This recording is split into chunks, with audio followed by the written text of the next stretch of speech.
saudara semua, shalom. Apa kabar Anda hari ini? Saya diberkati. Saya diberkati, kamu diberkati, kita semua diberkati Tuhan. Tahun baru udah lupa ya? Ayo, sekali lagi apa kabar Anda hari ini? Saya diberkati, kamu diberkati, kita semua diberkati Tuhan. Puji nama Tuhan Yesus Kristus. Hari ini kita bisa sama-sama berkumpul di tempat ini. Kita mau ibadah. Mari kita bersama satukan hati kita dalam doa. Bapa, di dalam nama Tuhan Yesus, kami bersyukur Tuhan Yesus Kristus, Allah Roh Kudus, saat ini kami datang di tempat ini. Kami mau beribadah Tuhan. Kami mau datang dengan senang hati kami untuk memuji dan menyembah Engkau. Biarlah Tuhan, Engkau yang hadir di tengah ibadah kami hari ini Tuhan. Bila hadirat-Mu Tuhan memenuhi setiap kami, agar kami Tuhan boleh sungguh-sungguh Tuhan bertemu muka dengan Engkau Tuhan Yesus Kristus. Urapi Tuhan ibadah kami mulai dari awal pertengahan hingga akhirnya. Campur tangan Tuhan supaya ibadah yang kami lakukan ini berkenan di hadapan-Mu Tuhan. Menjadi persembahan yang harum untuk hormat kemuliaan-Mu. Terima kasih Tuhan Yesus, terima kasih Roh Kudus. Dalam nama-Mu yang kudus kami berdoa dan ucap syukur. Haleluya, amin. Bapak Saudara, sudah tahun baru kan ya? Semangatnya baru dong ya? Kita mau teriakan haleluya 3 kali ya. 1, 2, 3. Haleluya, haleluya, haleluya. Tahun 2021 sudah berlalu. Tapi sekalipun tahun berganti, ada satu hal yang tidak boleh kita gantikan, yaitu bahwa kita mencintai Tuhan kita Yesus Kristus. Kita mau sama-sama tetap menyembah Dia sebagai Allah dan Juru Selamat kita yang hidup. Kita mau sama-sama hadir dengan segenap hati kita, mengatakan kepada Tuhan kita Yesus Kristus bahwa kita mengasihi Dia dengan segenap hati kita. Mari kita sama-sama puji Tuhan kita Yesus Kristus.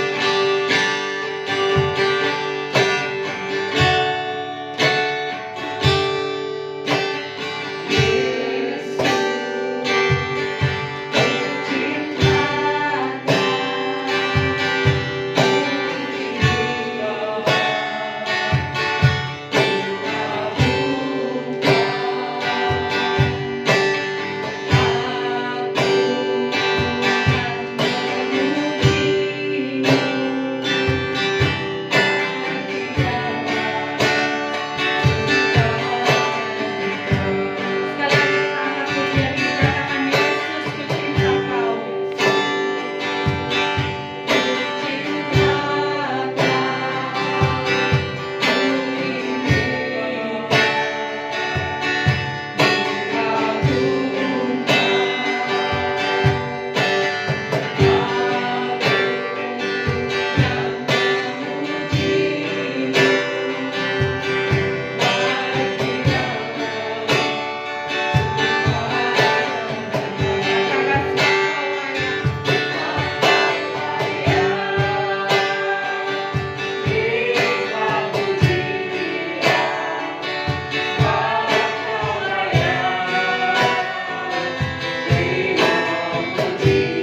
haleluya. Engkau Allah yang layak kami sembah. Engkau Allah yang layak kami tinggikan Tuhan. Kami percaya ketika kami menyembah-Mu Tuhan, mujizat terjadi di tempat ini. Pemulihan terjadi di tempat ini Tuhan. Kami percaya kuasa-Mu bekerja di tempat ini Tuhan. Dan mau kita menyatakan bahwa Engkau layak Tuhan. Engkau layak kami sembah. Engkau layak kami tinggikan Tuhan.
Saat ini kita mau sama-sama Tuhan, yang mau memuliakan Engkau, kami mau memuji dan menyembah Engkau Tuhan Yesus. Terima kasih Tuhan Yesus, haleluya, amin. Mari kita sama-sama memuji Tuhan, kita bangkit berdiri. Haleluya. Kita mau datang kepada Tuhan dari hati yang penuh sukacita. Kita mau masuk di gerbang Tuhan. Sebab kita tahu bahwa Allah kita adalah Allah yang baik.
Tuhan tetap baik, amin.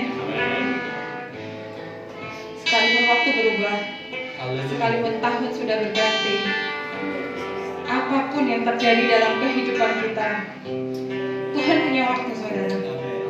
Kadang mungkin tidak sesuai dengan waktu kita. Kita maunya sekarang, Tuhan, saya pengen sembuh sekarang. Tapi Tuhan tahu waktu yang terbaik buat kita. Kita harus percaya bahwa Dia Allah yang menciptakan kita. Dia Allah yang mengerti. Dia Allah yang peduli. Dan Dia Allah yang tidak pernah meninggalkan kita. Bahkan di tahun 2022 ini, Tuhan, kami percaya, Tuhan, Engkau Allah yang setia. Engkau Allah yang tidak pernah meninggalkan kami, Tuhan. Kami percaya, Tuhan, bahwa Engkau punya waktu yang tepat buat kami.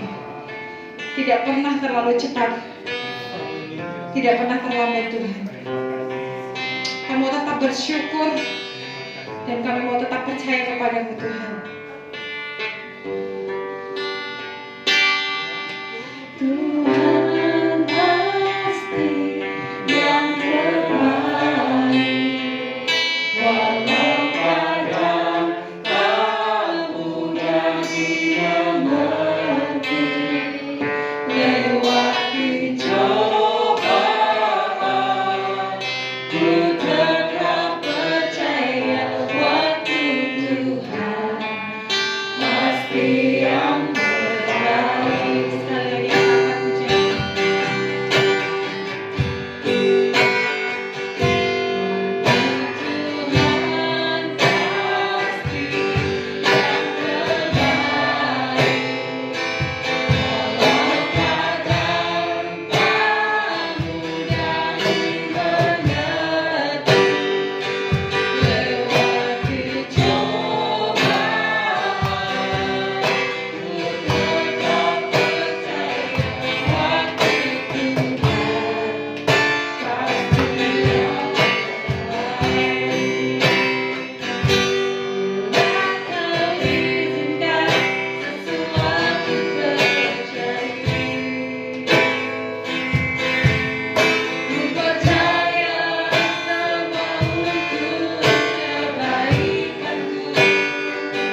yang kita tidak mengerti.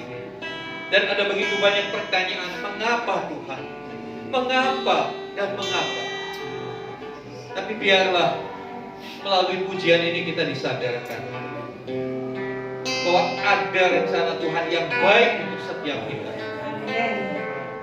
Tuhan pakai masalah, Tuhan pakai kesulitan untuk maksudnya yang mendatangkan kebaikan buat setiap kita. Mari kita mau bersyukur karena sesungguhnya Dia Allah yang baik. Dia terlalu baik buat kita. Pada saatnya kalau kita akan tahu, oh ini ternyata maksud Tuhan. Tapi sementara kita ada di dalam proses, sementara kita menghadapi berbagai hal dalam kehidupan ini, mari kita mau berpikir bahwa Tuhan tidak pernah meninggalkan kita. Tuhan selalu ada bersama kita. Walaupun mungkin keluargamu meninggalkan engkau, teman-temanmu menjauhi, tapi Tuhan tidak akan pernah meninggalkan kita. Bahkan sekalipun kita berdosa, Dia masih tetap menunggu kita kembali. Bukankah itulah kasih-Nya yang tidak dapat dibandingkan oleh orang?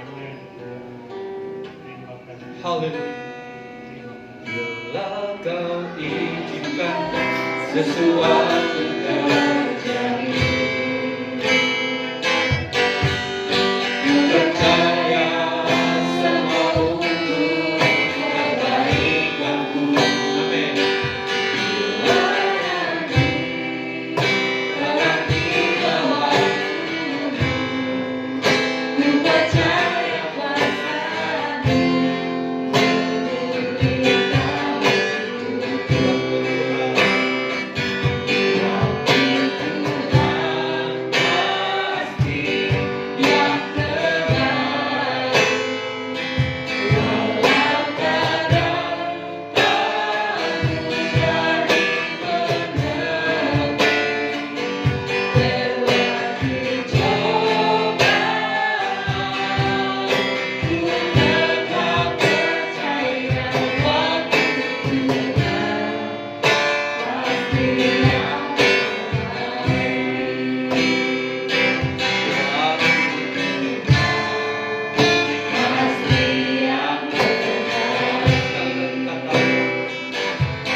Iman kami di awal tahun 2022.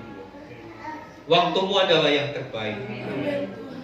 Kadangkala kami tidak mengerti mengapa harus terjadi, tapi biarlah kami tetap percaya dan mempercayai Tuhan, karena Tuhan tidak pernah merancangkan hal yang buruk dalam kehidupan kami.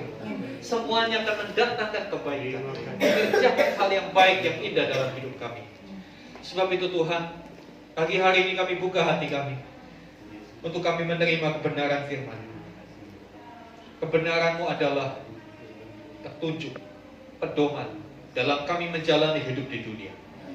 Kami tidak akan pernah tahu apa yang terjadi di depan, tapi firman-Mu yang akan menuntun kami, supaya kami tidak menyimpang, supaya kami tidak salah jalan. Berbicaralah melalui firman-Mu Tuhan. Berkati hamba-hamba-Mu yang sudah melayani kami dalam pujian penyembahan. Kiranya hidup mereka makin hari makin memuliakan Tuhan. Dan apapun yang mereka lakukan, jerih payah mereka, semua diperhitungkan oleh Tuhan dan tidak menjadi sia-sia. Terima kasih Tuhan.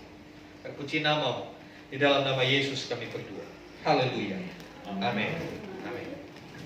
Terima kasih untuk teman-teman di Presiden Bersih. Tuhan memberkati. Saudara dikasih Tuhan, belum terlambat kalau saya mengucapkan selamat tahun baru. Ya, tahun baru kiranya bukan cuma kalendernya yang baru, ya, tapi saya berharap setiap kita punya semangat yang baru. Amin. Amin. Kita punya satu tujuan yang baru, bahwa tahun ini harus lebih baik dari tahun lalu. Amin. Amin. Saya harus lebih baik daripada tahun lalu. Saudara yang dikasih Tuhan, seperti yang minggu lalu saya sampaikan bahwa saya canangkan tahun ini adalah tahun perubahan. Tahun ini kita akan mengalami perubahan-perubahan. Tentu saja perubahan ke arah yang lebih baik. Ketika bicara tentang perubahan, apa sih perubahan?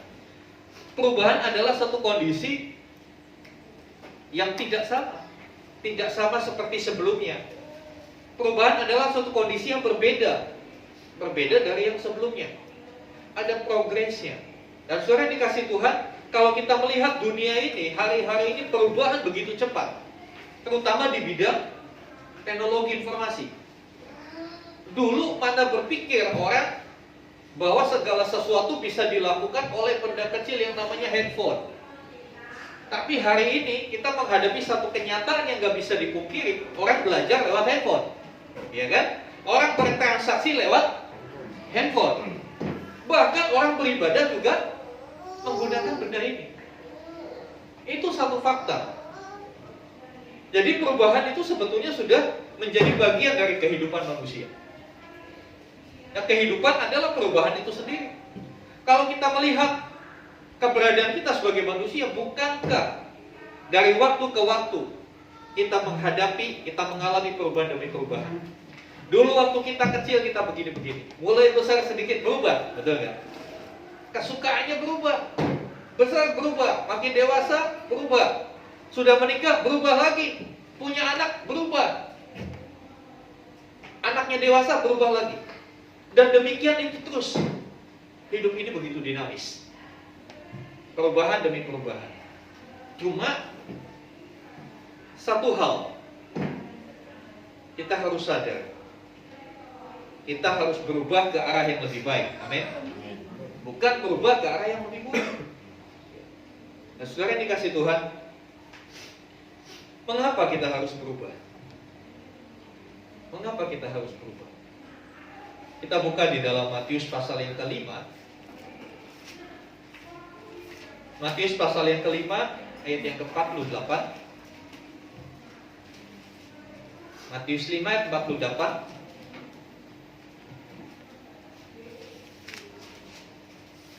Firman Tuhan berkata, Matius 5 ayat 48, karena itu haruslah kamu sempurna sama seperti Bapamu yang di surga adalah sempurna. Saudara, ternyata Tuhan itu punya target, punya standar untuk hidup setiap kita umatnya yang begitu tinggi. Standarnya itu sempurna. Sempurna ya, bukan sampurna. Kalau sampurna merah rokok. Standarnya itu sempurna. Saudara yang dikasih Tuhan, mungkin kita berkata, ketika kita membaca ayat ini kita berpikir, mungkin dahi kita berkerut. Masa iya sih? Masa benar sih? Coba baca ulang lagi. Perhatikan lagi Alkitab saudara. Karena itu haruslah kamu sempurna sama seperti Bapamu yang di sorga adalah sempurna. Ada beberapa hal yang menarik dari ayat ini. Yang pertama, haruslah kamu sempurna. Yang kedua, ternyata sempurna itu patokannya seperti Bapa adalah sempurna. Jadi Tuhan menghendaki kita mengalami kesempurnaan seperti Bapa di sorga. Keserupaan dengan Tuhan itu yang Tuhan inginkan terjadi dalam kehidupan kita. Saudara yang dikasih Tuhan, beberapa orang berkata dan mempertanyakan, apa bisa sih kita sempurna? Menurut saudara bisa nggak kita sempurna? Bisa nggak? Yang yakin saya bisa sempurna? Atau aduh saya bingung Pak. Saudara yang dikasih Tuhan, hendaklah kamu sempurna sama seperti Bapamu yang di surga adalah sempurna. Mungkinkah kita mencapai kesempurnaan? Nah, itu masalahnya. Itu masalahnya yang akhirnya membawa kita pada satu kesimpulan, ternyata saya harus berubah. Karena target Allah untuk kehidupan kita adalah sempurna, padahal kenyataannya gak boleh dipungkiri. Seorang yang sedang berbicara di depan saudara adalah bukan orang yang sempurna. Saya sendiri bukan orang yang sempurna. Ada di sini berani berkata saya sudah sempurna Pak. Saat dia ngomong itu, itulah tanda ketidaksempurnaannya. Tuhan ingin kita sempurna, kenyataannya kita belum sempurna. Makanya kita harus berubah. Ini alasan pertama mengapa kita harus berubah. Karena target Tuhan terlalu untuk hidup kita. Kerinduan Tuhan untuk hidup kita adalah kesempurnaan. Matius 5:48 dikatakan haruslah. Kata haruslah itu bukan pilihan, betul nggak? Haruslah itu kewajiban. Ya, kudu mesti. Harus, nggak boleh tawar-menawar. Haruslah kamu sempurna. Kembali pertanyaannya, mungkinkah itu? Saudara, saya kasih gambaran begini. Di sini rata-rata banyak keluarga yang sudah punya anak. Ya. Kira-kira seorang ayah,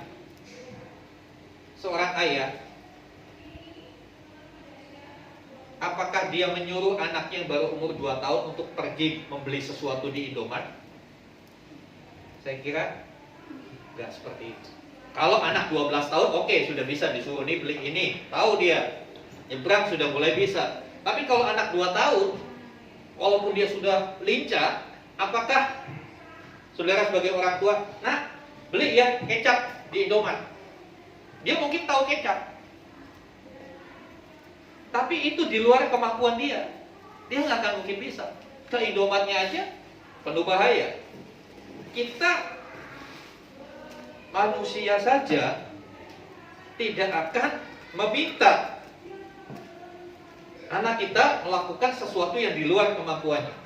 Demikian juga Tuhan tidak akan memerintahkan sesuatu yang tidak mungkin kita lakukan.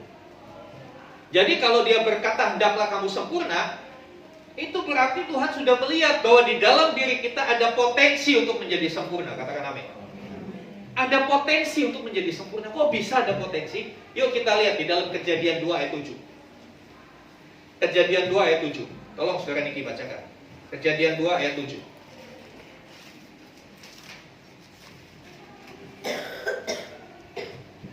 Ya, ini ketika manusia diciptakan. Kejadian 2 ayat 7. Ya, betul. Ketika itulah Tuhan Allah membentuk manusia itu dari debu tanah dan menghembuskan nafas hidup ke dalam hidungnya. Demikianlah manusia itu menjadi makhluk yang hidup. Iya. Kalau saudara membaca kitab Kejadian, cerita penciptaan, ada yang beda antara Tuhan menciptakan langit bumi, binatang-binatang, dengan Tuhan menciptakan manusia. Manusia ini spesial banget. Kalau yang lain Tuhan cuma ngomong, jadilah, maka semuanya jadi. Ketika giliran membentuk manusia, ada yang berbeda. Tahu nggak yang berbeda? Ada 2 hal paling tidak yang berbeda. Yang pertama, Tuhan nggak cuma ngomong, Tuhan membentuk. Yang pertama hanya berbicara. Yang kedua ada action. Tuhan membentuk manusia dari debu tanah. Kalau tumbuhan, hewan, nggak ada bahan yang dipakai, hanya ngomong jadi. Tapi waktu manusia, ada effort lebih, ada perjuangan yang Tuhan lakukan. Enggak hanya sekedar ngomong, tapi dia membentuk, ada bahannya apa? Debu tanah. Debu tanah, materi yang gak ada gunanya, materi yang rapuh. Dibentuk manusia dari debu tanah. Tidak cukup dibentuk saja. Yang kedua bedanya adalah, kalau hewan, Tuhan tidak menghembuskan nafas hidup kepada hewan. Itu jadi dengan sendirinya. Tapi untuk manusia, perhatikan tadi yang dibaca. Ya. Ketika itulah Tuhan Allah membentuk manusia itu dari debu tanah dan apa? Menghembuskan nafas hidup. Menghembuskan. Kurang lebih begitu. Menghembuskan. Jadi ada bagian dari diri Allah yang diimpartasikan, yang diberikan, yang dimasukkan kepada debu tanah yang dibentuk tadi. Perhatikan, ada bagian dari diri Allah, nafas Allah, kehidupan Allah yang dibagikan. Dengan kata lain, dalam diri setiap manusia ada bagian Allah. Ada bagian Allah dalam diri. Itu yang memungkinkan manusia selalu mencari Tuhan dengan berbagai cara. Makanya di dunia timbul bermacam-macam agama, bermacam-macam kepercayaan. Saya tidak mau membandingkan dalam hal ini, tapi saya cuma mau berkata bahwa agama itu adalah satu bentuk, satu manifestasi bahwa dalam diri manusia ada satu kerinduan untuk berjumpa dengan Allahnya, untuk berjumpa dengan yang namanya penciptanya, atau apalah disebut sang Khalik. Ya. apalah sebutannya. Tapi setidaknya ini adalah satu gambaran fenomena banyak agama, banyak kepercayaan. Itu adalah bentuk bahwa dalam diri manusia ada kerinduan untuk mencari sumbernya kehidupan. Kembali, saudara yang dikasih Tuhan, kita melihat bahwa dalam diri kita ada potensi kepada kesempurnaan. Karena di dalam diri kita ada bagian dari Allah. Hanya akhirnya rusak. Nafas hidup itu akhirnya rusak. Kenapa? Karena jatuh dalam dosa. Sehingga kecenderungan hati manusia kepada yang jahat. Coba perhatikan kalau kita punya anak. Saya percaya Bapak Ibu di sini nggak ada yang ngajarin anaknya bohong. Kalaupun ada, saya katakan bertobatlah. Iya kan? Ada yang kalah bohong. Kalau ada yang lagi utang, bilang ya mama nggak ada. Bilang aja mama nggak ada. Kalau ada om datang ya, ya Pak. Begitu omnya datang, dia ngomongnya gini, mama mau mana? Mama di belakang, tapi mama bilang saya disuruh bilang mama nggak ada. Ketahuan deh kan begitu. Jadi saudara yang dikasih Tuhan, kita nggak pernah ngajarin anak bohong, tapi sepertinya dengan sendirinya tuh anak bisa bohong. Ada orang tua yang ngajarin anaknya ngambek, mungkin ngajarin harus ngambek, enggak. Tapi kadang-kala tanpa kita sadari, kita ngambek di depan anak. Suami istri bertengkar di depan anak, dicontoh itu copy paste. Saya mau kasih tahu anak-anak itu kemampuan copy pastenya dahsyat, lebih dahsyat dari handphone, Apa yang dilakukan bapak maknya diserekam di otaknya dia. Suatu kali dilakukan. Saya pernah ada konseling satu keluarga, Pak, anak saya kurang ajar banget. Masa bapaknya dibilang bajingan? Kaget saya, anak 4 tahun ngomong bapaknya bajingan. Saya sih jawabannya gampang. Oh gitu ya Bu. Saya siap lupa anakku. Saya tanya, Ibu pernah ngatain suami Ibu bajingan nggak? Dia diam. Ya itu, Ibu tanpa sadar, tidak secara langsung ngajari anak bilang bapaknya bajingan. Suatu kali ketika keinginannya tidak dituruti bapaknya, itu yang terekam, yang di copy itu tempelin di situ, bajingan lu. Siap lah orang tua. Nah, itu yang saya katakan sebetulnya dalam diri kita ketika manusia diciptakan, informasi Alkitab katakan sungguh amat baik. Sungguh amat baik, it's perfect, sempurna. Karena apa? Dalam diri kita ada roh Allah, ada nafas Allah, ada potensi kealahan. Dan Alkitab juga berkata kita diciptakan segambar dan serupa dengan Allah. Tapi karena dosa, rusak semuanya. Nah, Tuhan melihat ciptaannya rusak, nggak dibuang. Kalau saudara punya sesuatu, punya handphone, kalau rusak, apakah langsung dibuang? Diupayakan bisa diperbaiki nggak gitu kan? Kalau bisa diperbaiki, diperbaiki. Seperti itu Allah. Melihat manusia rusak, sebetulnya gampang buat Allah untuk musnahkan manusia, bikin yang baru. Orang dia pencipta. Kita bukan pencipta handphone, makanya kalau handphone rusak diperbaikin. Coba kalau Bapak Ibu bisa bikin handphone rusak, buang, bikin lagi. Ya kan? Tapi Tuhan walaupun bisa bikin manusia lagi, dia nggak lakukan. Kenapa? Dia mengasihi. Kenapa dia mengasihi? Karena ada bagian dari diri Allah yang sudah terlanjur dimasukkan dalam diri manusia. Itulah nafas hidup. Dan saudara dikasih Tuhan. Berarti ketika Tuhan berkata, hendaklah kamu sempurna, dia tahu manusia itu bisa sempurna. Manusia itu punya potensi. Cuma potensi akan tetap jadi potensi, tidak akan pernah jadi kenyataan kalau tidak ada kemauan. Betul apa benar? Potensi akan tetap jadi potensi kalau nggak ada niat, kalau nggak ada kemauan untuk mengerjakannya. Ya, saudara yang dikasih Tuhan, ibu-ibu, saya lihat di grup WA, kadang-kala di Facebook, banyak kali ibu-ibu itu posting resep masakan. Berbagai macam sambal. Wah, Indonesia itu negara sambal. Tiap daerah punya sambalnya masing-masing. Iya kan? Dari yang dikasih pete, yang dikasih durian ada loh saudara. Jangan pikir nggak ada sambal durian, ada. Tempuyak kasih sambal juga sambal durian. Saudara yang dikasih Tuhan. Tapi kalau ibu-ibu cuma ngumpulin resep, nggak pernah praktek, bisa dinikmati nggak tuh resep?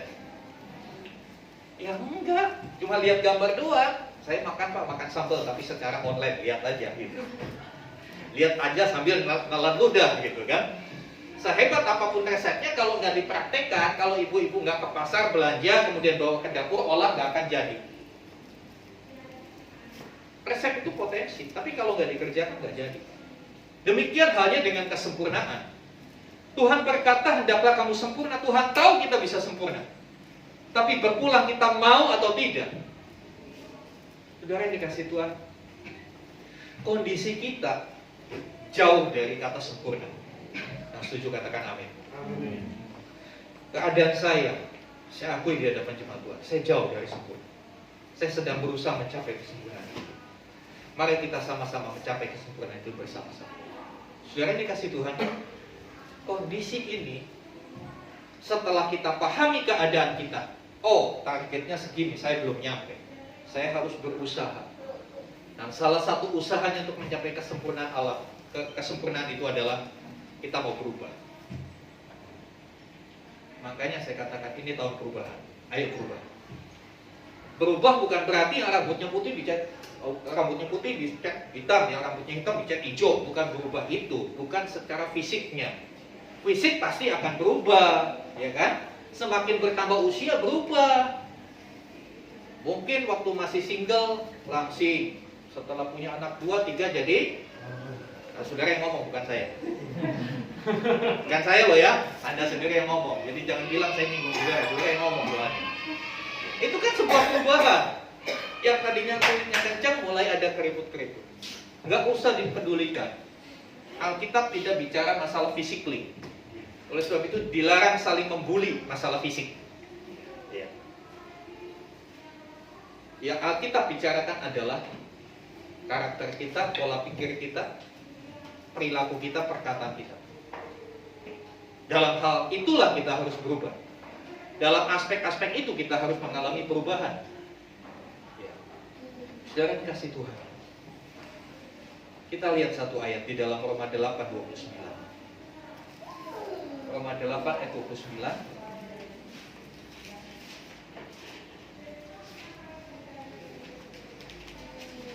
Tolong saudara Niki kembali bacakan Roma 8 ayat 29.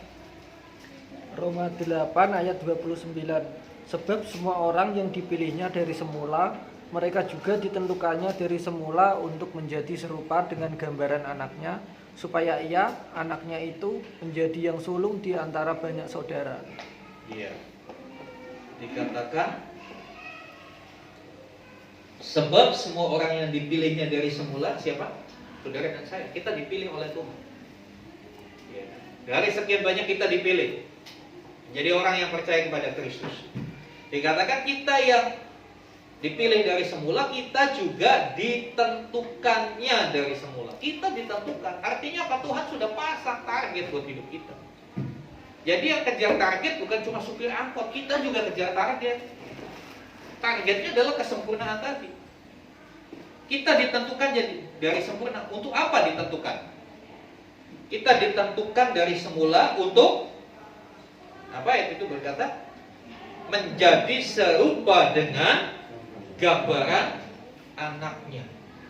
Kita, saudara dan saya ditentukan untuk menjadi serupa dengan Tuhan Yesus. Ini sesuai dengan sesuai dengan Matius 5:48. Hendaklah kamu sempurna. Saudara dikasih Tuhan. Luar biasanya Tuhan adalah Dia nyuruh kita sempurna.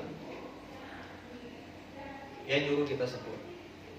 Dia kasih target. Dia kasih patokan. Sama seperti Bapamu yang di surga adalah sempurna. Tapi kadangkala itu terlalu susah dalam bayangan manusia. Karena dengan pikirannya manusia susah memahami tentang Allah. Oleh sebab itu Allah yang mendatangi manusia dalam pribadi Tuhan Yesus. Tuhan Yesus itu Allah yang menjadi manusia. Allah yang mengunjungi manusia, tinggal dengan manusia, jadi sama dengan manusia. Manusia lapar, Tuhan Yesus lapar. Manusia sedih, Tuhan Yesus sedih. Manusia marah, Tuhan Yesus juga pernah marah. Dia tinggal dengan manusia, berbicara dengan bahasa manusia, berperilaku sebagai manusia yang lain. Kalau manusia yang lain pada waktu itu dari satu kota ke kota lain jalan, Tuhan Yesus juga jalan, nggak terbang. Jadi ini bukan cerita seperti Spiderman, bukan seperti Superman. Tuhan Yesus benar-benar seperti manusia. Dia lapar, dia makan. Dia capek, dia tidur. Allah menjadi manusia. Tujuannya apa? Untuk kasih contoh. Seperti ini loh harusnya kehidupan. Jadi kehidupan Tuhan Yesus di dunia itu sebetulnya contoh yang dia berikan. Pola yang harus diikuti oleh setiap orang percaya. Sebetulnya kekristenan itu sederhana. Kekristenan itu sederhana.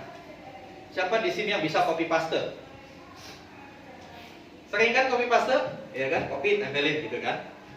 Ada satu teks, copy, tempelin. Statusnya orang copy, tempelin. Nah, ada berita-berita, copy, tempelin. Sebetulnya kekristenan itu hanya sekedar semudah copy paste. Copy paste kehidupan Yesus. Seperti apa Yesus ketika difitnah. Seperti apa Yesus ketika dituduhkan segala yang buruk. Ketika dia dipersalahkan. Seperti apa yang dia lakukan. Terapkan itu dalam hidup kita. Tuhan kasih target, Tuhan kasih contoh. Ingat dulu waktu SD, waktu kita belajar matematika, ya, waduh Pak, katanya, saya kalau ada guru matematika saya paling stres. Dia sampai hari ini harus diakui matematika itu jadi hantu menakutkan di sekolah. Banyak anak-anak yang ketakutan kalau pelajaran matematika. Paling enak pelajaran apa? Olahraga, bisa keluar, bisa jalan-jalan Pak. Tapi kalau pelajaran matematika, aduh, hitung lagi pusing kan. Ibu membeli tepung sekian, 1 kilo harga sekian. Kembaliannya berapa? Saya suka gangguin. Gampang, tanya aja sama ibu mau berapa kembaliannya. Ibu aja kok repot. Ya kan? Dan sekarang dikasih tuh, waktu kita belajar matematika zaman SD, dikasih rumus. Ya. Nih, persegi 4, rumusnya jam kali lebar.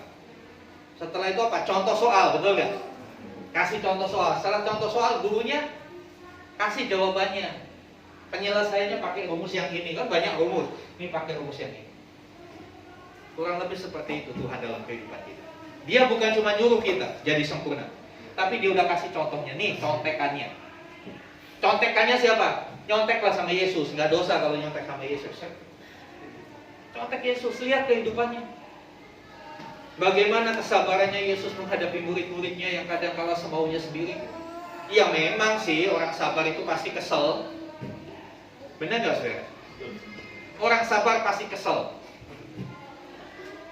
Tapi kesel kalau bisa direspon dengan baik akan menghasilkan kesabaran.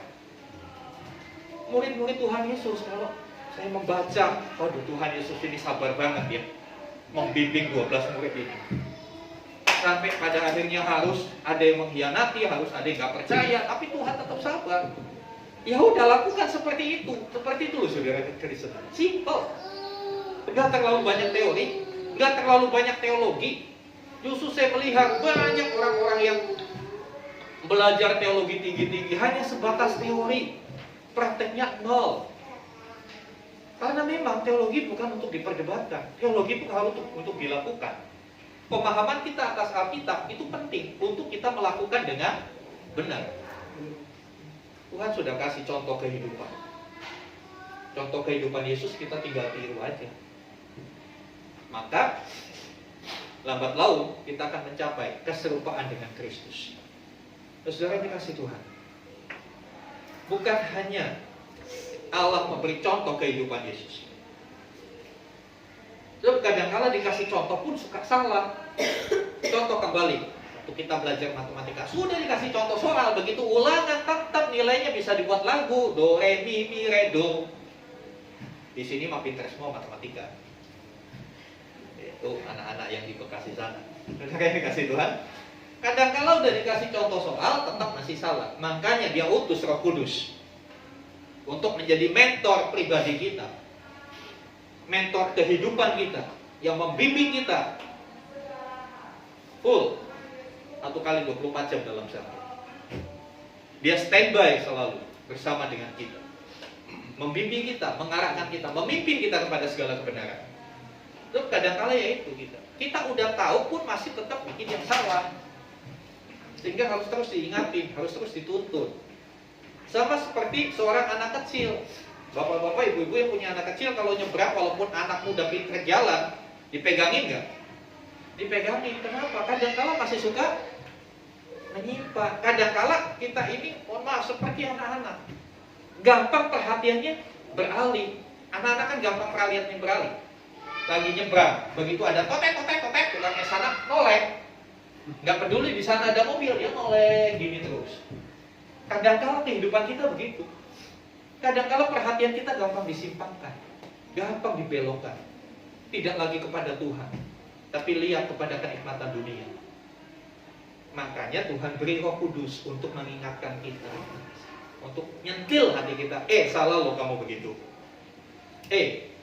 Kamu menyimpang. Sebetulnya bisa nggak kita jadi sempurna? Bisa. Mau nggak kita berubah? Kuncinya di situ. Kerinduan untuk berubah. Ketika kita rindu berubah, berarti kita sepakat dengan Tuhan. Karena Tuhan juga ingin kita berubah. Amin. Apa yang terjadi kalau kita sepakat dengan Tuhan? Hal yang besar Tuhan kerjakan dalam hidup kita. Ketika kita sepakat dengan Tuhan, mujizat terjadi. Jadi saudara, kalau saudara mau berubah, Pak, saya mau berubah. Saya mau jadi orang yang sabar, tolong doain saya, Pak. Saya mau katakan, saya doain, kepala kita unyang-unyang gitu juga nggak akan bisa sabar. Karena sabar itu bukan sesuatu yang bisa dikasih dengan cara begitu. Sabar adalah hasil sebuah proses. Walaupun saudara ditumpangi tangan, bahkan ditumpangi kaki, nggak akan bisa sabar kalau kamu nggak mau berubah dari dirimu. Lalu bagaimana Pak supaya sabar? Berdoa, Tuhan bikin saya sabar, kuatkan saya. Karena begitu saudara amin, gak lama tuh pasti saudara akan dihadapkan dengan kejadian-kejadian yang jengkelin. Saya pernah ketemu seorang, dia bilang gini, begitu saya berdoa pagi minta sabar, begitu amin saya lihat pembantu saya mecahkan setumpuk piring. Tapi dia bilang, saya udah mau marah. Roh Kudus ingetin, kamu tadi doa apa? Minta sabar. Ya udah sabar. Jadi kalau saudara berdoa supaya sabar, siap-siap, pasti akan jengkel. Pasti akan ketemu kejadian-kejadian yang bikin kau jengkel. Entah anak lah, saya pernah, bukan cuma orang lain, saya pernah. Pulang pelayanan, waktu saya masih di Kalimantan, pulang pelayanan itu motor kan penuh lumpur. Mondawin dulu saya, penuh lumpur. Saya taruh, saya mandi, saya kelelahan tidur. Kami waktu itu buka sekolah pelayanan, kayak sekolah Alkitab praktis. Nah, anak-anak didik saya itu bersyukur, mereka mengasihi saya. Mereka inisiatif, ambil selang, cuci motor saya. Tahu nggak apa yang terjadi, saudara? Begitu saya bangun, saya shock.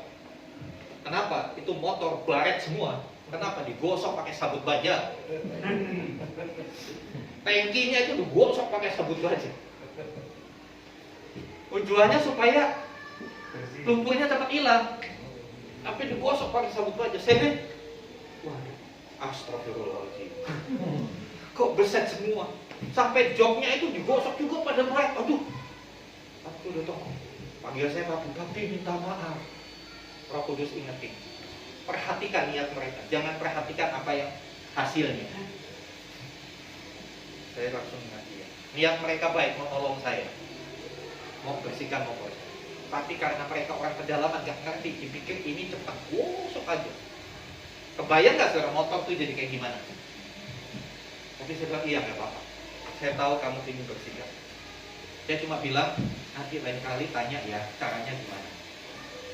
Saudara, ya seperti itu proses kepada kesabaran. Ya kan? Tapi kalau saya kamu lihat begitu marah, ya saya batal jadi sabar.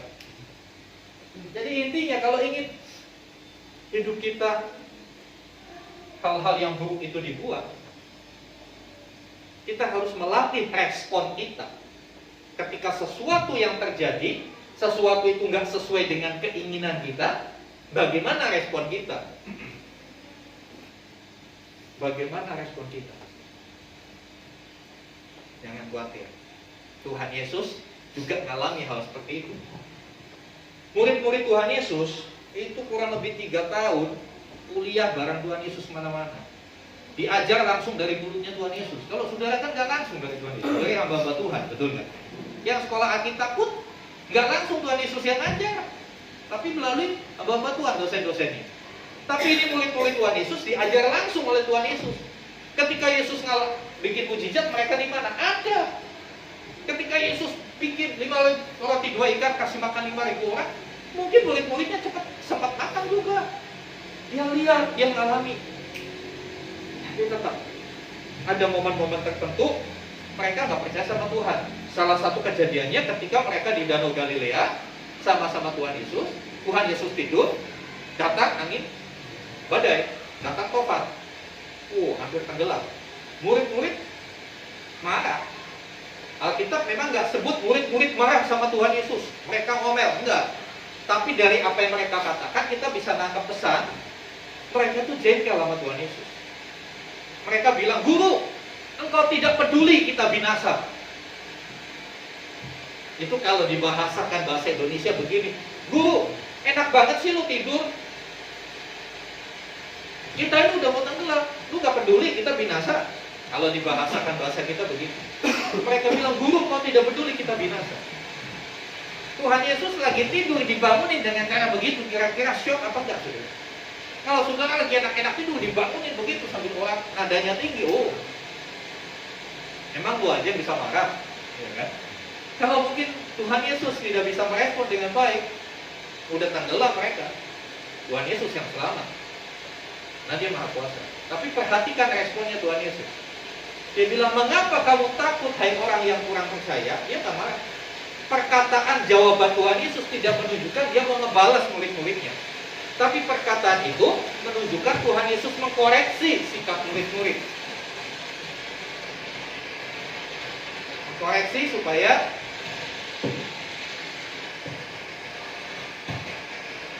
supaya murid-murid itu punya sikap yang benar.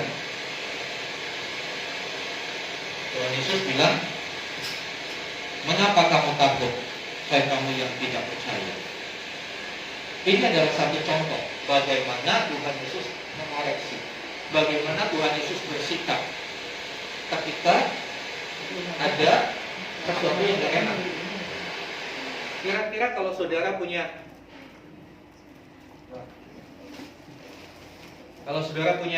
anak buah gitu ya, di kantor atau di rumah asisten rumah tangga saudara ngomongnya begitu, "Pak, kok Bapak diam aja sih? Kok nggak peduli dengan saya? Saya ini capek." Kira-kira gimana? Udah langsung selesai. Tahu kan jalan keluarnya? Silakan keluar. Tapi Tuhan Yesus nggak bilang begitu. Tuhan Yesus justru memperbaiki. "Kenapa kamu takut? Kamu nggak percaya? Ayo percaya." Nah, ini kan satu contoh. Makanya rajin baca Alkitab supaya tahu apa yang Yesus lakukan, sehingga kita bisa nyontek dalam hal ini benar, saya katakan. Ya, kecuali nyontek waktu udangan, ujian itu salah. Tapi contohlah kehidupan Tuhan Yesus, praktekkan dalam hidup.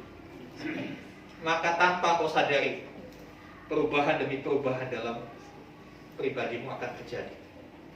Dimulai dari satu keputusan, ya Tuhan, saya mau berubah. Karena berubah itu pilihan. Berubah itu pilihan.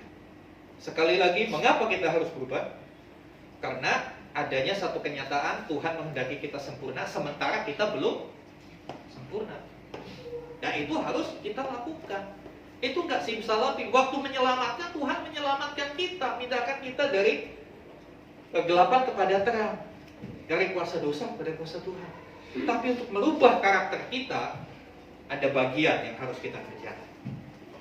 Ada bagian yang harus kita kerjakan. Dimulai dari, ya Tuhan, saya putuskan tahun 2012 saya mau berubah. Sebab itu saya katakan saudara, mungkin firman Tuhan ini begitu keras hari ini, menghantam kau. Mungkin saudara tersinggung. Bersyukur kalau saudara tersinggung. Itu tandanya Anda masih hidup. Karena orang yang gak tersinggung itu orang mati. Orang gila aja masih tersinggung loh saudara. Hanya orang mati yang gak bisa tersinggung.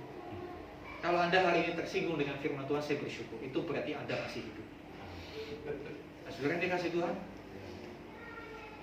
ambillah. Ya. Nanti pulang dari tempat ini, saudara punya agenda atau buku diare, biasa saudara catat-catat. Catatlah di situ tiap pribadi 3 hal yang ingin saudara rubah dalam hidup di tahun ini. Hal-hal yang kecil. Mungkin yang masih suka merokok, saya nggak mau merokok. Yang masih suka marah-marah, tidak terkendali, saya mau mengurangi marah. Atau, mohon maaf, yang suka shopping berlebihan, saya mau membatasi. Saya banyak tangani konseling keluarga. Aduh Pak, keluarga kami tuh kayak workshop Pak. Maksudnya kayak workshop, iya. Suaminya walk, istrinya shop. Kapan cukupnya Pak? Makanya neraca keuangannya defisit melulu. Suaminya walk dari pagi lembur, istrinya shop terus. Apalagi sekarang ada Shopee katanya. Sekarang dikasih Tuhan. Saya ajak kita, ayo bikin revolusi. Sebelum kita menuntut orang lain berubah, tuntutlah dirimu berubah. Amin. Jangan pernah menuntut pasanganmu berubah. Jangan pernah menuntut orang tuamu berubah atau anakmu berubah. Tapi berubahlah dulu dirimu. Ketika orang melihat perubahan hidupmu, mereka akan ngikut. Apalagi anak-anak. Ya, kadangkala saudara, kita terlalu semangat menasihati mereka tiap hari. Ya nggak salah menasihati. Tapi tahukah saudara, satu teladan yang benar itu berbicara lebih kuat dari 1000 nasihatmu. Sekali lagi buat para orang tua, satu teladan yang engkau lakukan itu 1000 kali lebih kuat berbicara daripada nasihat. Saudara dikasih Tuhan, ayo mari tulis 3 hal yang ingin kau berubah. Doakan itu tiap hari dan upayakan itu menjadi nyata. Ingat, kita tidak sendiri. Tuhan Yesus sudah kasih contoh. Dan Roh Kudus diutus untuk dampingi kita. Kurang apa Tuhan sama kita? Kalau masih belum berubah juga, kata Bang Haji, sungguh terlalu. Saya percaya tahun ini akan jadi tahun perubahan yang dahsyat buat kita. Mari sama-sama kita bangkit berdiri.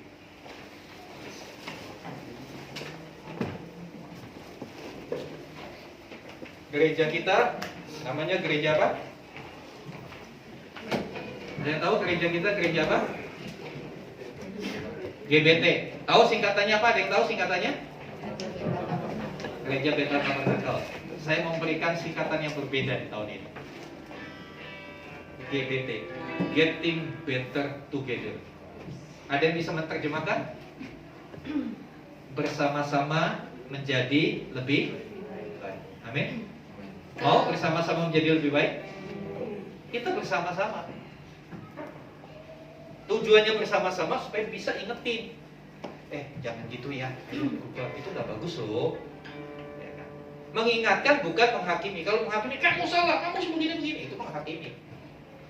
Kalau mengingatkan itu tujuan supaya saudara kita lebih baik. Tapi kalau menghakimi supaya saudara kita dihukum. Kita tidak mau menghakimi, tapi kita mau saling mengingatkan. Amin. Haleluya. Ada begitu banyak hal yang kita nggak ngerti dalam hidup ini. Tapi yakinlah, Tuhan punya schedule. Dalam waktunya Tuhan dia akan menyatakan. Pada waktunya Tuhan, perubahan itu akan jadi nyata dalam hidup. Kita kembali naikkan pujian. Bila kau izinkan sesuatu terjadi.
merespon dan menyikapi apapun dengan benar.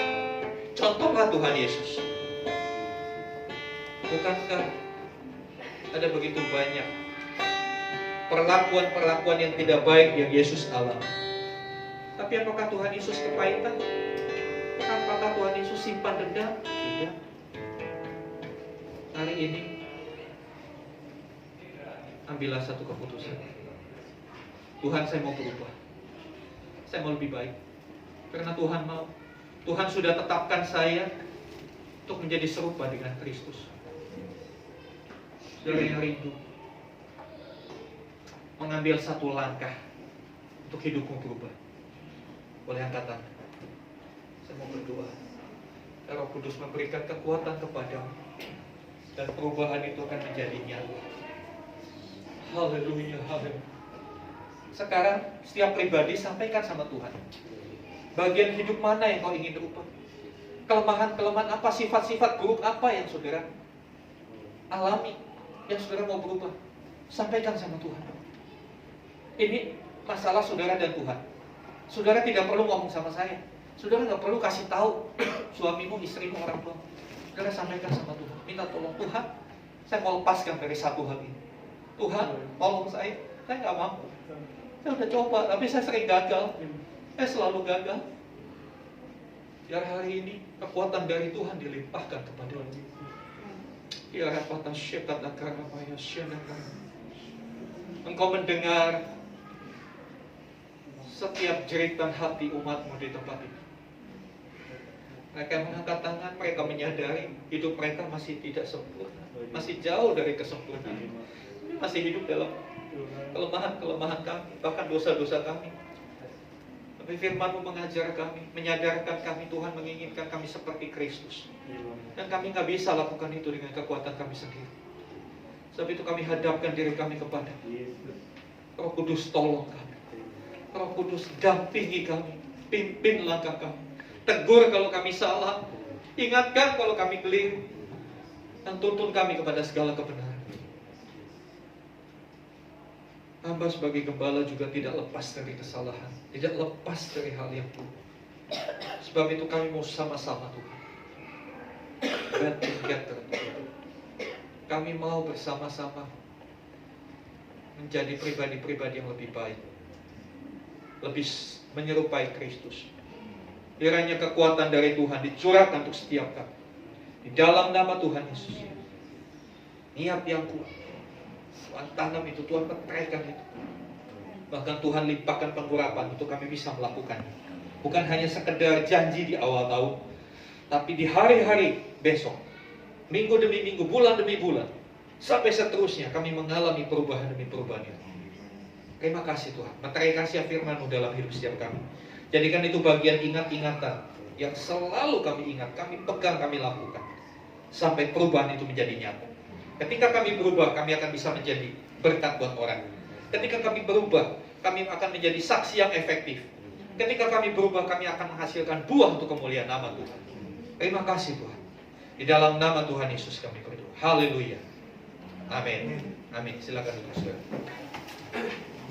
Terima kasih banyak kepada Bapak Pendeta Raja Irawan yang telah menyampaikan firman Tuhan. Bapak Ibu Saudara semua diberkati dengan firman Tuhan. Amin. Puji Tuhan. Terus selanjutnya kita mau sama-sama memberikan persembahan yang terbaik buat Tuhan.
Bapa dan nama Tuhan Yesus Kristus, Allah yang Kudus, kami bersyukur Tuhan buat waktu yang baik yang Tuhan berikan bagi kami untuk kami bisa memberikan persembahan.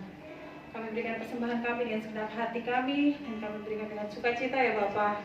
Biarlah persembahan yang kami berikan ini Tuhan boleh berguna untuk memperlebar kerajaan-Mu di muka bumi ini Tuhan melalui gereja kami GBT Impactful Community ini Bapa.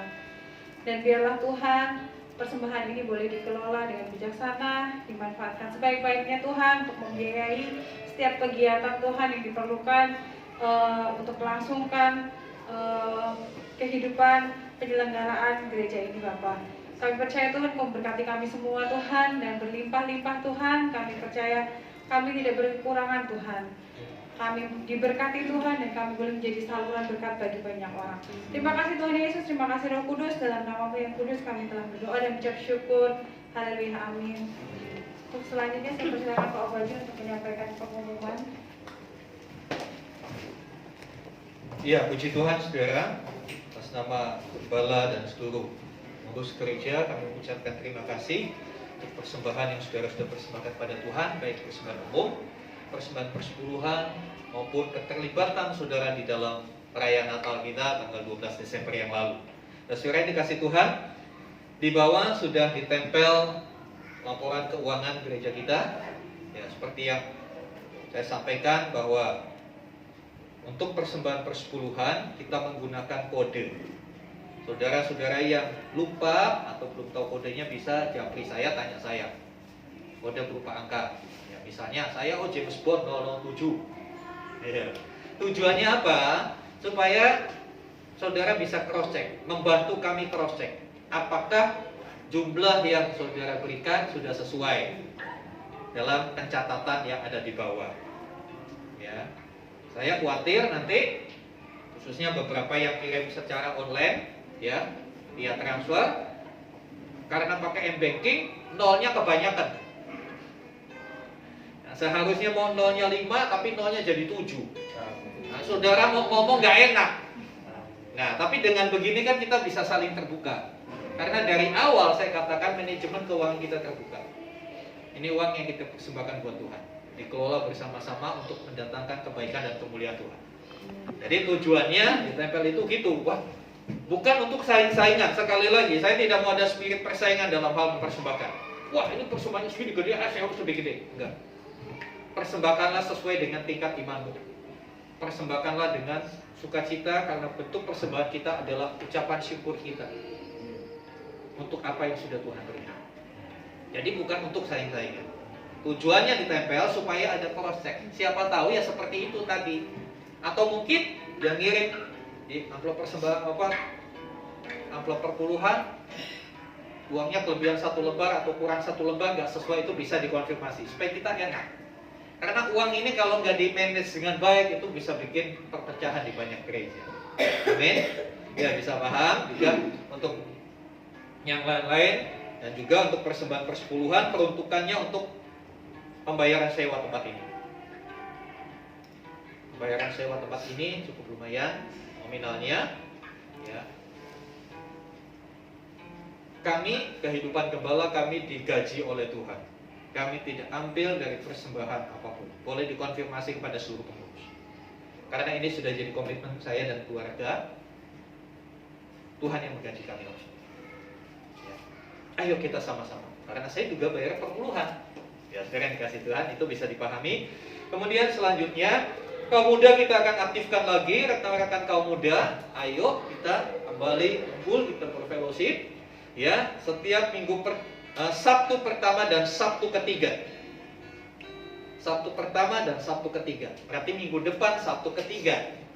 Kaum muda di sini ada Mas Satria, ada Alek, ayo kita gabung. Boleh ngajak teman Pak, boleh ngajak pacar juga boleh kalau punya, asal jangan pacarnya orang nanti ribut. Ya, itu. Kemudian kalau misal itu untuk kaum muda. Kemudian kaum pria seperti yang lalu kita sudah sempat terhenti karena pandemi sempat naik, dan puji Tuhan masuk tahun 2022 pandemi terkendali karena Tuhan mengasihi kita. Sehingga untuk kaum pria kembali kita akan aktifkan setiap minggu keempat. Bapak-bapak, tiap minggu keempat mari bergabung Ajak juga ibu-ibunya, karena kaum pria, kaum wanita kita satukan. Hanya tempatnya berbeda, karena materinya akan berbeda kan. Ibu-ibu khusus ngomongin ibu-ibu, mau diskusi resep ya terserah di sana, ya kan. Bapak-bapak mau sharing pekerjaan silakan. Waktunya sama, supaya apa? Supaya kasihan. Kalau misalnya waktunya berbeda, kasihan nih bapak-bapaknya ngantar ini. Jadi kita supaya efisien, nah kita ada yang jauh-jauh tempatnya, sekali datang udah, tinggal dibagi udah selesai, nggak bolak-balik itu ya efisiensinya. Kemudian untuk tahun ini kita ada perubahan karena kita rindu berubah menjadi lebih baik, makanya pelan-pelan juga ada beberapa format yang berubah. Salah satunya Komsel yang biasanya dilakukan online, kita akan mulai minggu depan setiap hari Jumat kita akan Komsel secara offline, tatap muka. Hanya mekanismenya karena kita sudah cukup banyak, nggak mungkin digabungin. Kasihan yang punya rumah umpel-umpelan satu rumah, nggak cukup segini. Misalnya di rumahnya Pak Willy gitu, ya nggak cukup segini banyak, ya kan bisa menimbulkan kehebohan gitu kan. Makanya kita bagi per wilayah. Untuk sementara kita bagi 2 wilayah dulu, wilayah Lipo yang melingkupi Lipo, kemudian sekarang baru dan sekitarnya, Sentosa dan lain sebagainya, itu satu wilayah. Dan wilayah kedua yang agak lumayan jauh, perlu berjuang untuk ke sana, KSB. Bagaimana teman-teman KSB siap? Halo? Oh, di sini ada. Panggil KSB. Ya, jadi nanti KSB di sana. Mekanismenya gimana? Jadi kalau Jumat ini di Lipo, Jumat depan di KSB. Yang Lipo nggak perlu datang ke KSB. Demikian yang KSB nggak usah ikut ke Lipo masing-masing. Karena pertimbangan jarak, ya kan? Kalau dari sana ke sini, ya kalau ada kendaraan, kalau nggak ada pulangnya cukup malam, itu nggak baik. Ya kita ambil hari Jumat, kenapa? Besoknya kan anak-anak biasa ada libur, yang kerja juga libur, makanya kita ambil hari Jumat. Nantikan informasi selanjutnya tempatnya di mana, perhatikan grup WA kita, nanti di situ akan diinformasikan. Jadi ini kita sampaikan dulu. Kita siap-siap. Jumat ini belum dulu, Jumat minggu depan baru kita setting. Mau di Lipo dulu atau mau di KSB dulu. Jadi gantian. Jadi yang di Lipo Komselnya jadi 2 minggu sekali. Demikian juga yang di KSB. Bisa paham ya Bapak Ibu? Itu. Kemudian ada satu program lagi yang kita rencanakan. Memang ini saya katakan belum fix. Kita tetap memperhatikan kondisi pandemi. Kalau ini berjalan seperti ini terus membaik, kita bisa lakukan. Kita mau retret. Kita mau mengadakan retret keluarga. Dan kita sudah setting, pasca kita akan bikin retret Jumat, Sabtu, Minggu. Jadi ibadahnya di tempat retret sekalian. Asik kan saudara? Oleh karena itu tentunya untuk retret perlu biaya. Biayanya berapa juga belum dapat kami informasikan. Kami akan survei ulang, karena kami punya harga itu 2 tahun yang lalu. Kita harus cek sekarang seperti apa. Semoga aja jadi lebih murah kan begitu, ya kan? Nah untuk itu kami sudah bicarakan dengan pengurus. Kita akan pembayarannya sistemnya menabung. Jadi mulai minggu ini silakan bisa menghubungi istri saya kalau mau nabung. Ya berapa orang, nabung berapa, ya kan? Nabungnya berapa Pak? Terserah. Cuma tolong nabungnya agak bijaksana lah. Jangan, wah saya nabungnya 10.250 rupiah. Nah, itu bingung gitu. Kasihan yang nyatet, bingung. Ya udah kalau 10.000 aja gitu ya, nggak ada nominalnya. Oh saya nabung 500 rupiah, jangan juga bingung nanti ngitungnya, ya kan? Silakan. Nah nanti tabungan ini begitu 2 minggu sebelum keberangkatan kita lihat kurang berapa, jadi nambahin sedikit, ya kan? Dan bagi yang tidak mampu gimana Pak? Kita akan upayakan semua jemaat bisa berangkat. Amin. Kita akan pakai prinsip yang kuat menolong yang lemah. Subsidi silang. Jadi jangan khawatir yang nabung. Wah Pak, nanti kalau nabungnya saya kebanyakan. Iya kalau kebanyakan, misalnya biayanya 500, saudara punya 2 juta, ya dikembalikan. Kita konsisten dikembalikan. Cuma saya mau kasih tahu, tabungan ini gak ada bunganya ya. Jangan minta bunga. Iya. Tapi tabungan ini juga gak ada biaya administrasinya. Gratis. Nah, ini hanya sebagai sarana untuk bisa membantu. Karena biasanya kalau mengumpulkan sendiri nggak ngumpul-ngumpul. Alfamart dan teman-temannya begitu menggoda. Ada aja gitu kan.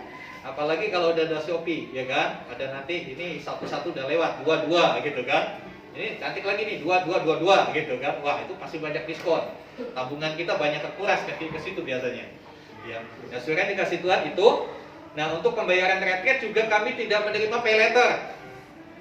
Oh ya, yang biasa belanja online tahu tuh pay letter. Iya. Karena kalau pay letter ini begini, saudara. Saya bukan tidak mempercayai saudara, nanti saudara yang jadi susah. Begitu tiba jatuh tempo untuk bayar, ada kebutuhan lain. Nggak bayar malu ke gereja. Akhirnya saudara nggak ke gereja, rugi kan? Makanya kita sepakat tidak pakai pay letter. Justru kita nabung di depan. Nanti kita lihat kalau memang ada hari H mencukupi, puji Tuhan. Kalau lebih kita kembalikan, kalau kurang kita akan upayakan gimana caranya. Seberapapun, jangan sampai ini membebani saudara. Jangan sampai karena nabung buat retret, uang SPP anak terbengkalai. Itu juga nggak benar.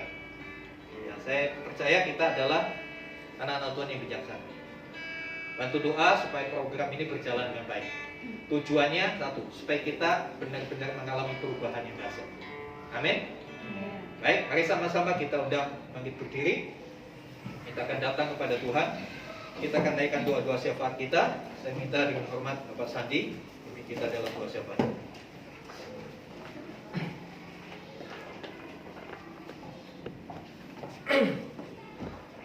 Mari sama-sama kita berdoa. Bapak yang baik, terima kasih Tuhan untuk ibadah kedua pada pagi hari ini. Kami bersyukur Tuhan biarlah setiap firman-Mu Tuhan yang disampaikan oleh hamba-Mu Baja itu boleh terbuat dalam hidup kami. Kami menjadi manusia yang baru, menjadi berusaha untuk terus menjadi manusia yang sempurna agar berkenan di hati-Mu ya Bapa. Kami percaya Tuhan, biarlah Roh Kudus-Mu Tuhan yang mengubah hidup kami, sehingga kami diperbaharui dari hari ke hari Bapa, menjadi semakin serupa dengan Engkau Kristus. Terima kasih Tuhan, kami bersyukur Tuhan untuk firman-Mu. Kami tahu Tuhan, setiap hidup kami adalah milik-Mu ya Bapa. Kami berdoa Tuhan pada pagi hari ini bersatu hati Tuhan, bersyafaat Tuhan untuk Indonesia Bapa, untuk bangsa kami Bapa. Biarlah terus Tuhan Kau ubahkan bangsa kami menjadi lebih baik Bapa.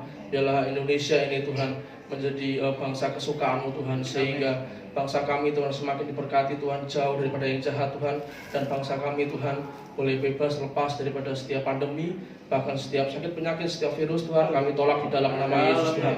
Semuanya Tuhan adalah kebaikan, semua yang ada adalah datangnya daripada Tuhan, dan kami tahu Tuhan semua yang daripada Tuhan adalah semua yang baik Tuhan. Semua rancangan Tuhan adalah rancangan yang terbaik atas bangsa kami Indonesia Bapa. Berkati Tuhan setiap pemerintahan, presiden, sehingga sampai jajaran terbawah Tuhan, sehingga biarlah Tuhan berikan hikmat mereka, Tuhan berikan marifat, sehingga boleh membawa bangsa ini, memimpin bangsa ini menjadi bangsa yang lebih maju Tuhan, menjadi bangsa yang benar-benar makmur Tuhan. Kami percaya Tuhan seluruh masyarakatnya Tuhan boleh merasakan damai sejahtera dalam bangsa ini Bapak. Terima kasih Tuhan, berdoa juga Tuhan untuk setiap gereja kami Bapak, GPT People Community.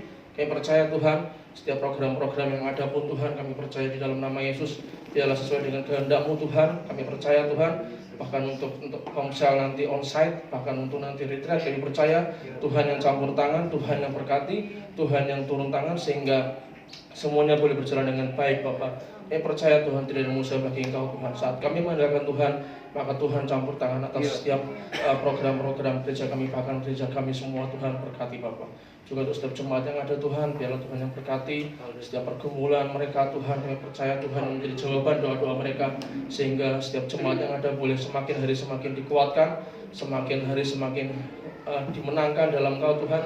Dan kami setiap jemaat Tuhan boleh semakin hari menjadi jemaat yang berimpactful Tuhan, berdampak yang positif Tuhan, baik bagi gereja, bagi keluarga, bagi lingkungan tetangga sekitar, pekerjaan. Kami percaya Tuhan sendiri yang memberkati setiap hidup kami Bapak. Terima kasih Tuhan juga untuk pergumulan gereja kami Tuhan, tanah Tuhan, kami percaya dalam nama Yesus Tuhan yang adakan Bapak di dalam nama Yesus, sehingga kami punya gedung gereja yang permanen, punya gedung gereja sendiri Tuhan, dan kami boleh beribadah Tuhan, benar-benar Tuhan memuji memuliakan Engkau dengan sepenuh hati kami Bapak, sehingga kami percaya Tuhan tanah yang nanti Tuhan sudah sediakan, bahkan setiap gedung yang akan dibangun Tuhan, kami percaya Tuhan yang adakan untuk kerja kami GBT, dan kami kembalikan semuanya Tuhan untuk hormat kemuliaan-Mu ya Bapa. Terima kasih Tuhan, kami percaya Tuhan, hari ini Tuhan berkati setiap hidup kami serahkan Tuhan seluruhnya di dalam tangan-Mu Tuhan. Biarlah sebentar kami akan menerima berkat dari hamba-Mu. Mari buka hati, angkatlah tanganmu, dan sekarang hai jemaat yang dikasih Tuhan, terimalah rahmat anugerah dari Allah Bapa di surga, kasih sayang dan karya Tuhan Yesus Kristus, persekutuan, pengurapan, bimbingan, penyertaan Roh Kudus menjadi bagian. Terimalah berkat-berkat jasmani, terlebih lagi berkat rohani. Jadilah berkat dimanapun Tuhan menempatkan. Karena itu pergilah, jadikanlah semua bangsa murid, dan baptislah mereka dalam nama Bapa, Putra dan Roh Kudus, dan ajarlah mereka melakukan segala sesuatu yang telah kuperintahkan kepadamu. Dan ketahuilah aku menyertai kamu sampai kepada akhir zaman. Demikian Tuhan Yesus akan datang kali yang kedua, menjemput kita semua, membawa kita masuk dalam kebahagiaan kekal, supaya di mana Tuhan Yesus berada, di situ pun kita boleh berada. Terima kasih Tuhan. Di dalam nama Tuhan Yesus kami mohonkan doa. Haleluya. Amin.